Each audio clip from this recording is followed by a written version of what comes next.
George Harrison was always quite a blunt person, but he really didn't hide his feelings about a fellow musician, Neil Young.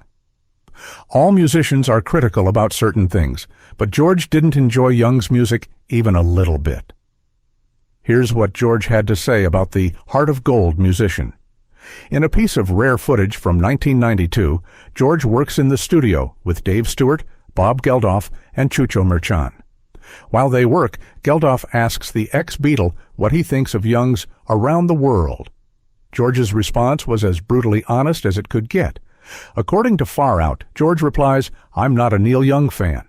Geldof continues to say that he thinks Young is a good guitar player, but George interjects with, "I hate it, yeah, I can't stand it." George then mimics Young playing the guitar and adds, "It's good for a laugh."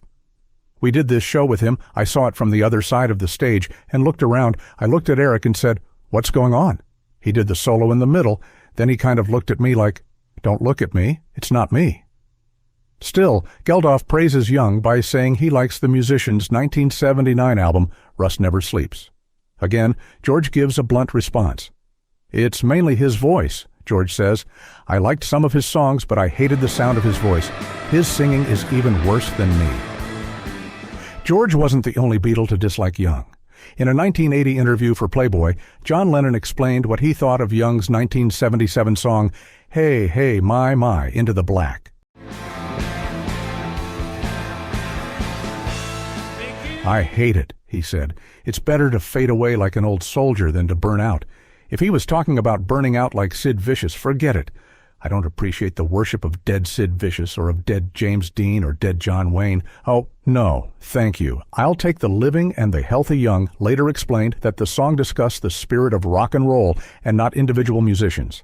Still, that harsh criticism must have stung, especially because Young was a Beatles fan. The Beatles opened the door for musicians like Young, so of course he was inspired by them. In 1975, Young told Rolling Stone, "I remember singing Beatles tunes. The first song I ever sang in front of people was It Won't Be Long, and then Money, That's What I Want." That was in Calvin High School, Winnipeg cafeteria. My big moment, Young had a few brushes with the Beatles over the years. He inducted Paul McCartney into the Rock and Roll Hall of Fame in 1999, and the two have performed together too. Young has even performed with George. They shared the stage at the Dylan 30th anniversary concert in 1992. Whatever George and John thought of Young, he clearly didn't take it to heart that much. Young had many other battles to fight.